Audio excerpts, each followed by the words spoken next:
දේශපාලන තත්ත්වයේ මාධ්‍යවේදී ඔබතුමන්ලා අපිට වැඩි හොඳට දන්නවනේ රංගපෑම් සෑහෙන්න ගොඩයි බොරු කියන ඒවා ගොඩයි අතපසුවීම් ගොඩයි හොරකම් ගොඩයි රැවටීම් ගොඩයි. ඉතින් සරල වචන පහකින් මම කිව්වා.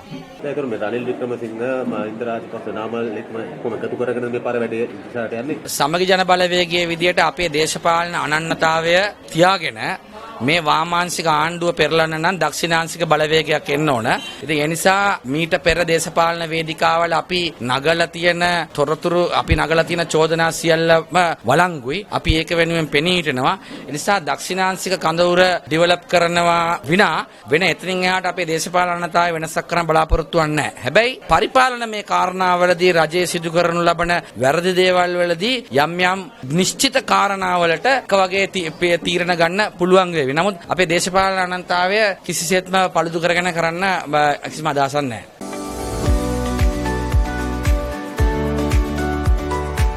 ප්‍රමුඛයා සමගින් ස්ථාවර වෙන්න Singer finance FD Ranil Wickremesinghe මහත්තයා සජිත් මහත්තයා එකට එකතු වුණොත් සජිත් ප්‍රේමදාස මහත්තයා දෙයිද නායකකම? නෑ දැන් මෙහෙමනේ දැන් සජිත් ප්‍රේමදාස මහත්තයයි රනිල් වික්‍රමසිංහ මහත්තයා නෙමෙයිනේ එකතු වෙන්නේ. එක්සත් ජාතික පක්ෂයයි සමගි ජන බලවේගයයි කියන දක්ෂිණාංශික දේශපාලන අනන්‍යතාවයේ එකතු වීමක් වෙන්නේ. එතකොට භූමියේ තියෙන යථාර්ථයේ තේරුම් අරගෙන මේ විදිහට කටයුතු සිදු වෙවි. මොකද සමහර අයට ඒක ඇලර්ජික්. ඉතින් අපිට කරන්න දෙයක් නෑ ඒවනේ.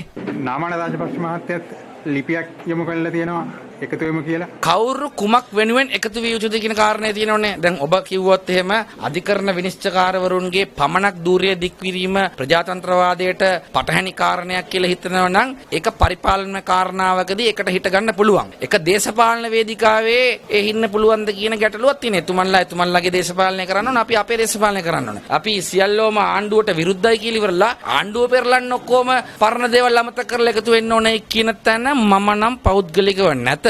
එහෙම තැනක මට හිටගෙන ඉන්නත් බැරිය.